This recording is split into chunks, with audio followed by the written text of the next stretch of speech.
El Sindicato Independiente de Trabajadoras y Trabajadores del Gobierno del Estado presenta La justicia debe ser para todos. Somos un espacio donde te daremos a conocer temas y leyes en materia laboral y sindical. Nuestra meta es defender al trabajador y trabajadora como ser humano, por la defensa genuina del trabajador.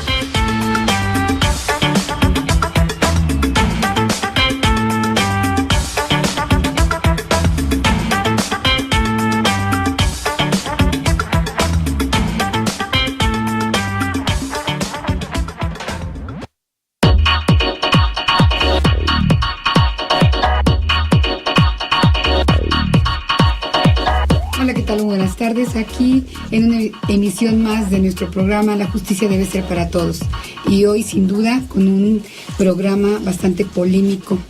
Esperemos que lo que aportemos aquí nos sirva para reflexionar. Vamos a hablar sobre el decreto 95 que regula el pago de aguinaldo y prima vacacional del Poder Judicial del Estado, publicado en el periódico oficial el 26 de abril del 2014. Y para eso les doy la bienvenida al licenciado Santos Javier Rivera Gómez, de la Comisión de Ahorro y Préstamo del CIDGE, y le doy la bienvenida al licenciado Fernando Lin, abogado por la Universidad Autónoma de San Luis Potosí y postulante a la maestría en Derecho Laboral, que cuenta con 11 años de experiencia en estos caminos. Gracias, Fanny, buenas tardes. Muy buenas tardes. Pues vamos directo a lo que nos atañe hoy. Bueno, ¿Cómo fue? ¿Para qué fue creado? El punto más importante que nosotros podemos dilucidar, ¿por qué fue creado este Acuerdo General 90? Bueno, en un inicio la idea que tienen ellos o dentro de la forma es abatir las ausencias de los trabajadores de forma injustificada. Yo creo que esto es válido hasta cierto punto, ¿verdad? Sí. Pero más sin embargo, aquí hay una situación en la que estamos viendo que se está afectando al trabajador que tiene incapacidad por enfermedad general. Es decir, las personas ahora no tienen ya ese derecho, pudiéramos señalarlo así, a estar enfermos. Es decir, si van al doctor por alguna situación que no sea embarazo o riesgo de trabajo, es la forma en que se aplicaría este decreto.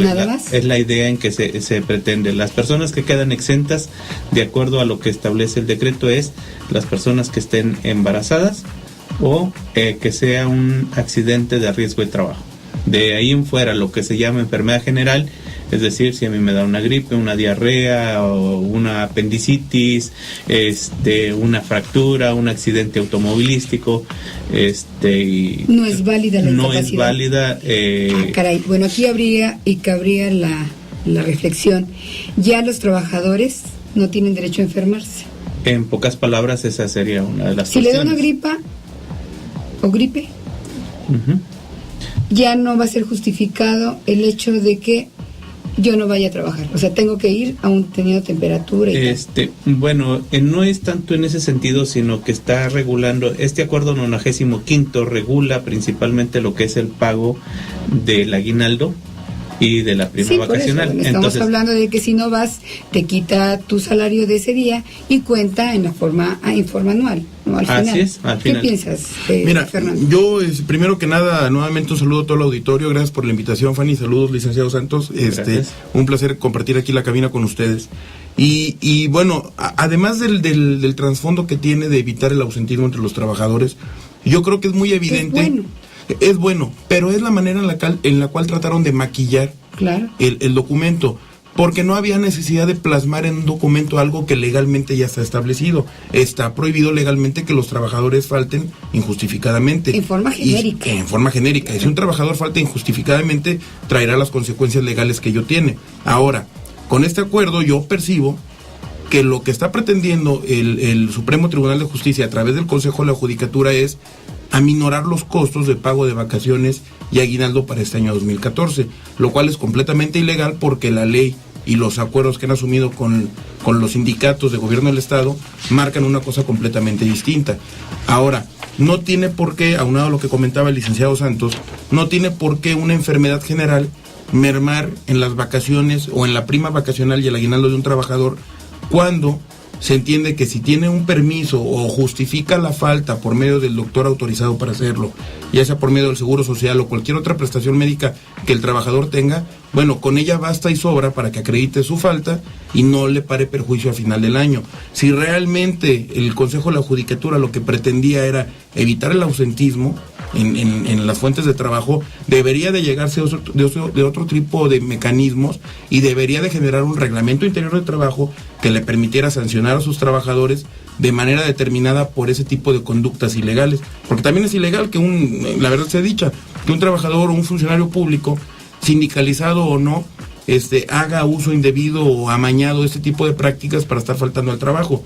Bueno, entonces que pongan en entredicho los documentos expedidos por los doctores correspondientes para que se les interrogue o se les obligue a comprobar que determinada persona tuvo una enfermedad general y no tengan que hacer este tipo de documentos que no llegan a nada más que a vulnerar los derechos de los trabajadores. Exacto.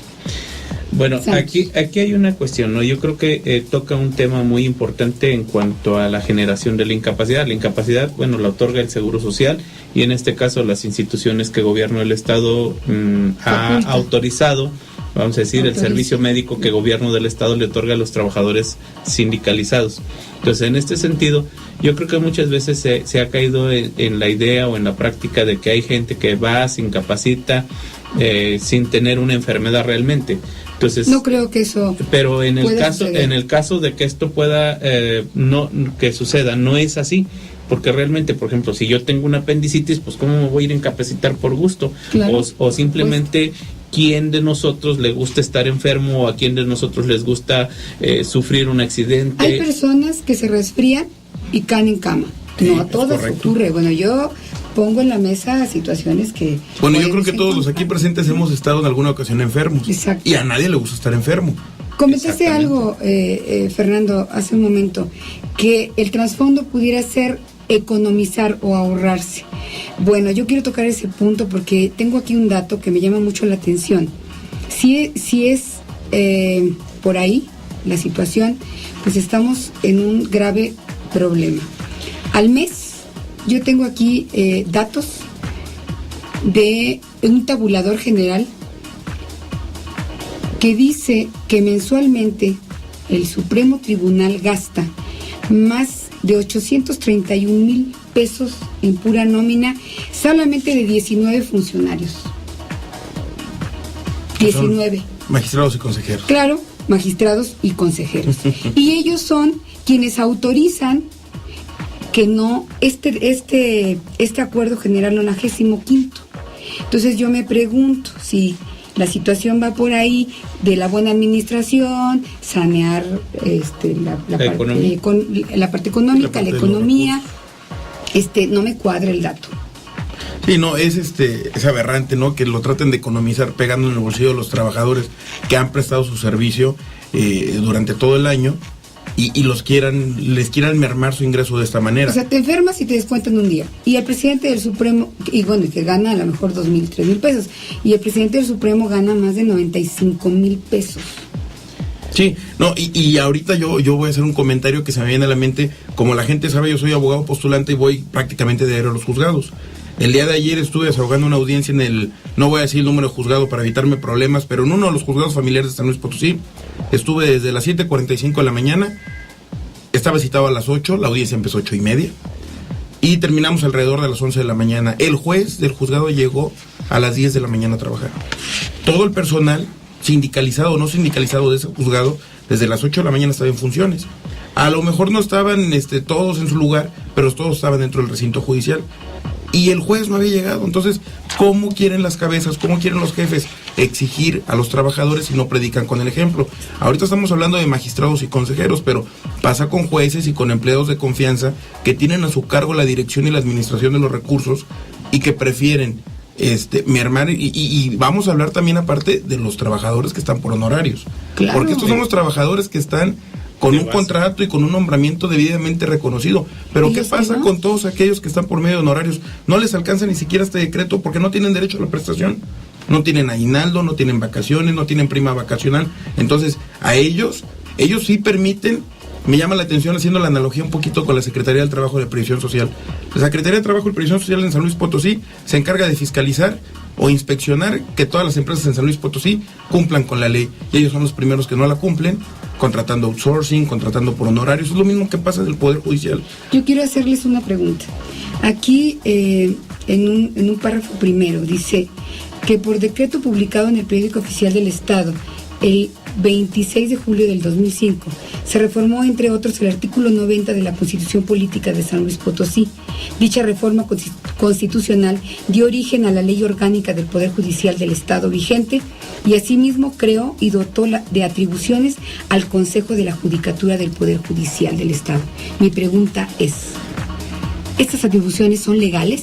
Porque yo tengo entendido que esto es un acuerdo que no va por encima de la Constitución. Ni por la ley, ni por la Constitución. Ahora, aquí hay una cuestión que tenemos que ver también. Primero, este acuerdo está regulando una cuestión laboral. Y esto debe de haber una mesa de diálogo entre el sindicato mayoritario y llegar a dentro del contrato colectivo de trabajo, pues debe de haber una negociación.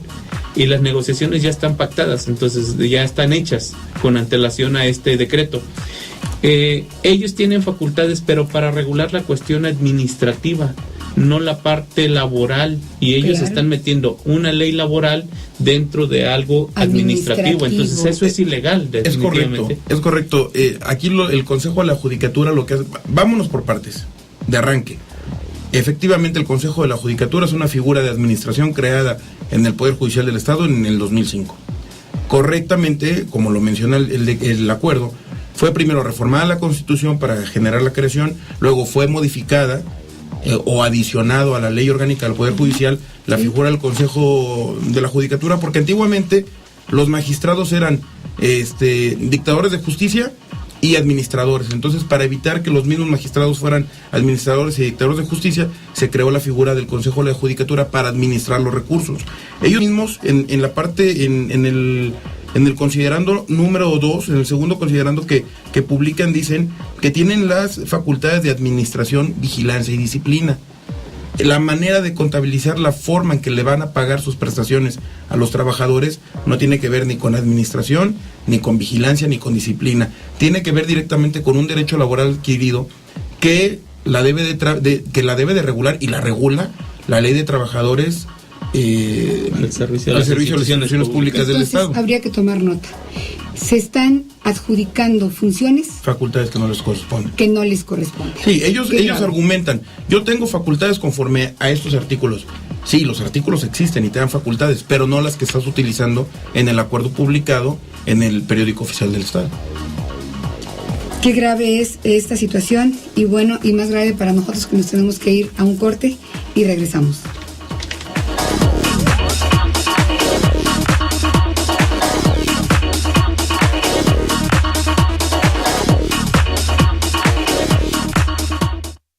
Síguenos en Facebook como CIDG San Luis o búscanos en Twitter como @CIDG San Luis.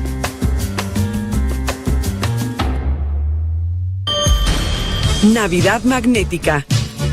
En estas fiestas tenemos para ti los mejores sonidos para estimular tu mente y hacerte disfrutar. La Navidad es una época maravillosa. Hagamos que esta sea todavía mejor. Sigamos aprendiendo, compartamos. Demos siempre un buen ejemplo. Trabajemos con el compromiso de dar el 100%. Acompañándote en cada momento, Magnética FM. ¡Feliz Navidad!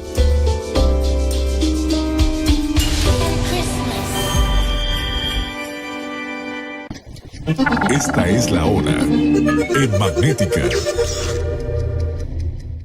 Es la hora 18:16 minutos. La temperatura 19 grados. Llevamos mucho tiempo escuchando a los políticos cuando en realidad ellos deberían escucharnos a nosotros. Ahora nos toca hablar a los ciudadanos. Encuentro Social es un partido independiente que quiere ser la voz de los que no tenemos voz. Entra a www.encuentro.social y únete a una nueva manera de hacer política, sin políticos. El podio es tuyo. Encuentro Social. Hagámoslo nosotros. Ricardo Anaya, presidente nacional del PAN. Hay quienes creen que México no puede cambiar, que nos tenemos que resignar. Pero hay quienes pensamos distinto, quienes soñamos con un país diferente, en el que sí existen los valores. Un país en el que sí se castiga a los corruptos. Para eso es el Sistema Nacional Anticorrupción. Somos muchos los que queremos un México mejor para nuestros hijos. Tenemos que hacerlo. Y que nadie nos diga que no se puede. Claro que podemos. ¿A poco no? INE presenta fecha límite para renovación de credenciales para votar. ¡Viva México! ¿Me da mi calaverita? ¡Feliz Año Nuevo! El tiempo pasa muy rápido. Si necesitas realizar cualquier trámite para renovar tu credencial para votar, hazlo ya y súmate a los que decidimos lo que queremos para México. Consulta INE.mx o llama al 01800 433 2000. Tienes hasta el 15 de enero. Contigo, México es más. Súmate. Instituto Nacional Electoral. INE. La dirigente del Sindicato Independiente de Trabajadores y Trabajadoras del Gobierno del Estado, Francisca Reséndiz Lara, insiste que en especial Álvaro Eguía Romero le debió responder a su organización antes de que éste dejara el cargo, ya que durante su periodo como presidente violó constantemente la autonomía sindical. Recalcó la dirigente que Eguía Romero actuó totalmente fuera de la ley, ya que por cuestiones de falta por enfermedad se les descuenta a los trabajadores, entre otras anomalías.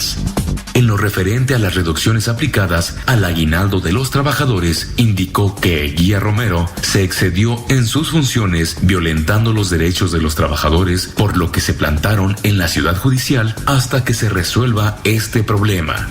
Reséndiz Lara aseguró que muchas veces ha solicitado por la vía oficial una respuesta ante este caso, pero en reiteradas ocasiones solo le reciben los documentos, pero no hay ninguna respuesta. Externó que es increíble que el propio Poder Judicial, que se supone que es quien imparte la justicia para todos los ciudadanos, sean los que la violen.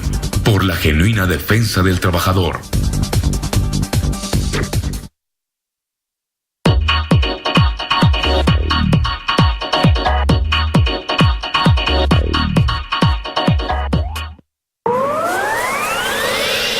Testimonios.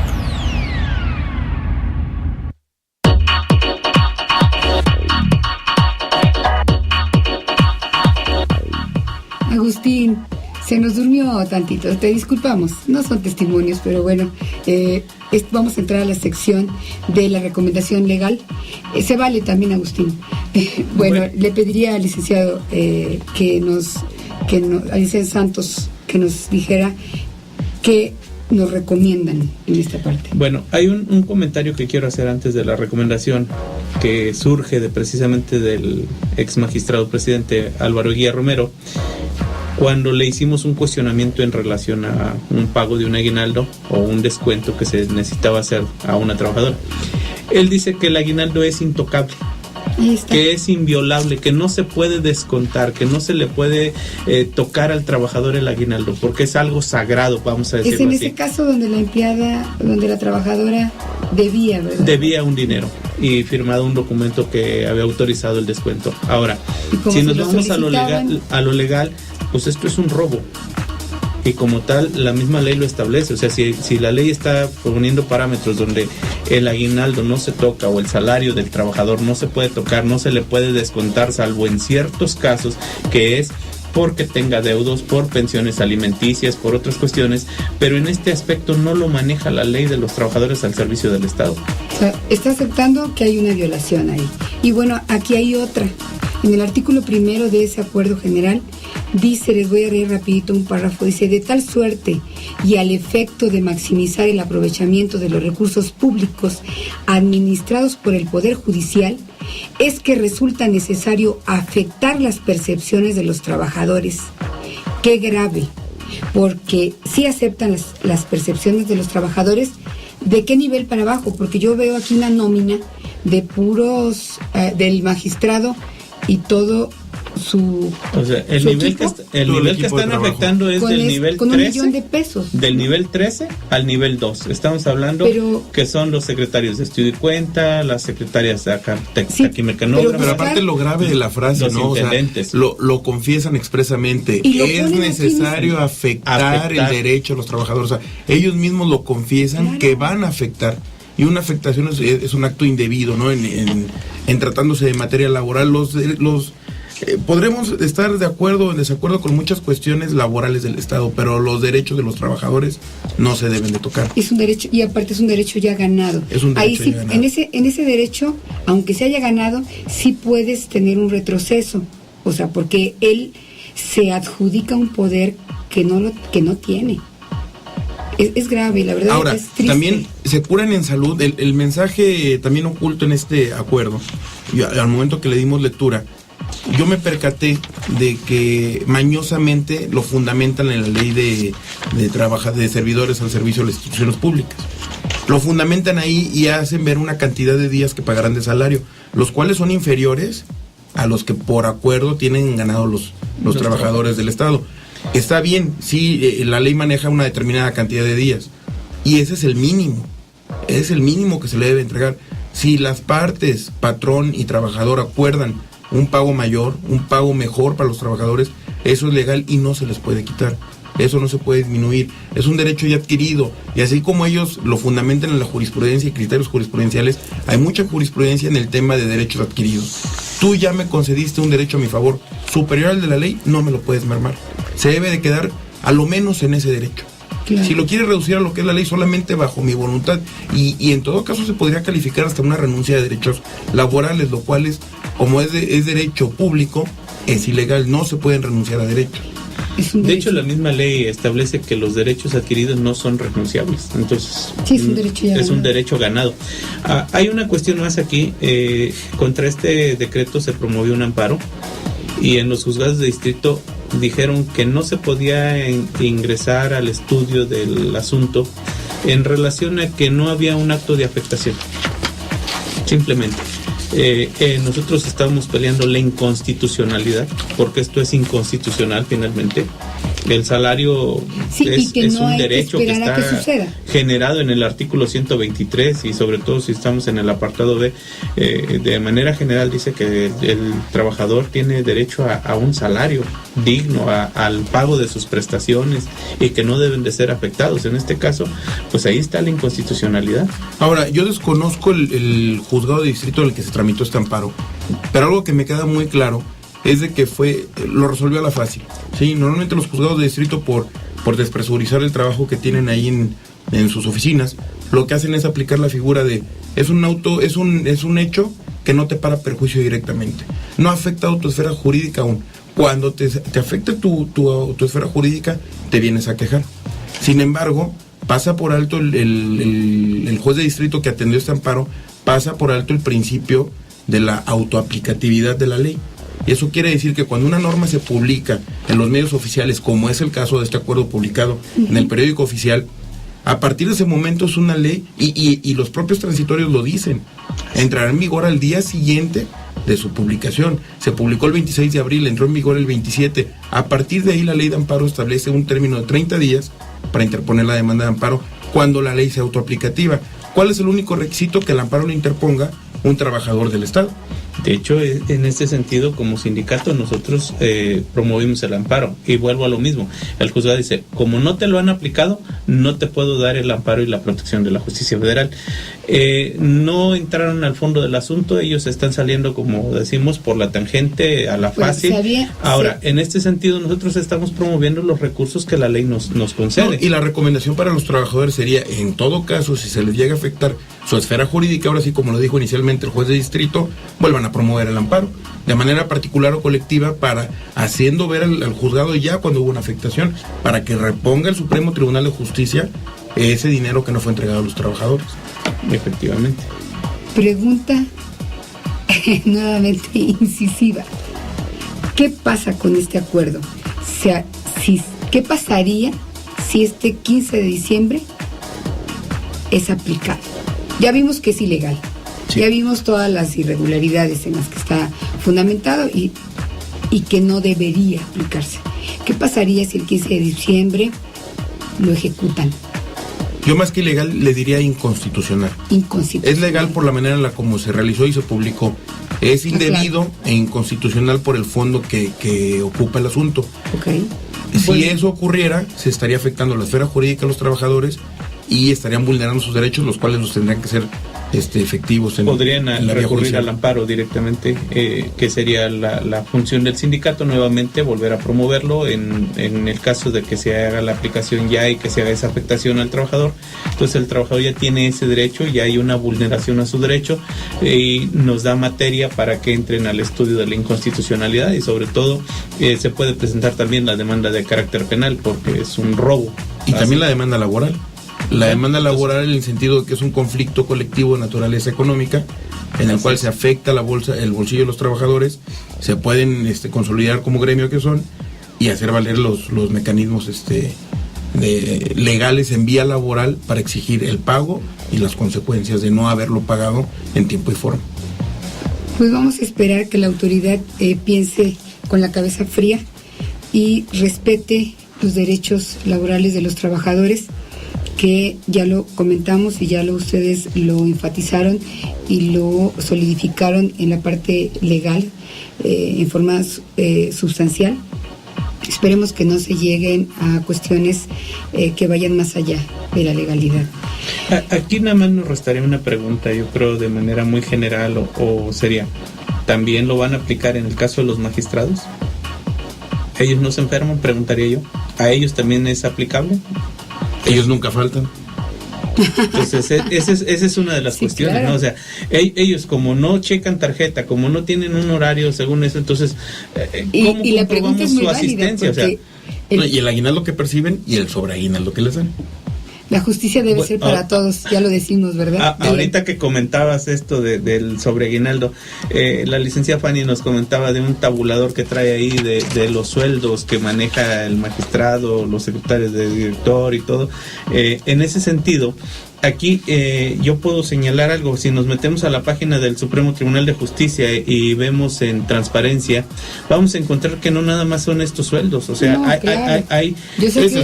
ellos tienen su sueldo base y sus prestaciones, entre comillas, normales de cualquier trabajador, que ni tan normales, pero estamos hablando que son 90 y tantos mil pesos lo que gana por... Contrastante con la realidad económica del país. Así es. Totalmente. Ahora, totalmente. En ese sentido, ellos tienen una compensación por carga de trabajo. Productividad. Tienen una compensación por trabajar o por representación. Entonces, y de esas compensaciones señalamos así, que les dan un aguinaldo y son compensaciones no de 2,000 o 3,000 pesos. Estamos hablando que alrededor de 10, 15 mil pesos. Acuérdate, licenciado, que los políticos en México dicen que todos en México somos iguales, pero hay otros más iguales que los demás. Sí. Muy bien, pues les agradezco muchísimo en verdad su intervención. Nos tenemos que despedir. Le agradezco al auditorio haya estado con nosotros. Recuerden que nos encuentran en www.magnetica.com, correo electrónico sitge@hotmail.com, en el Facebook Sitge San Luis, Twitter @Sitge San Luis y YouTube www.youtube.com/SLP Sitge. Teléfonos de oficina 814-7706, 812-6483 y 812-8331. Teléfonos en cabina 128-8344 y tenemos un celular para que se atreva a hablar 444-191-5753. Por hoy, muchas gracias. Nos vemos en la próxima. Gracias. Hasta luego.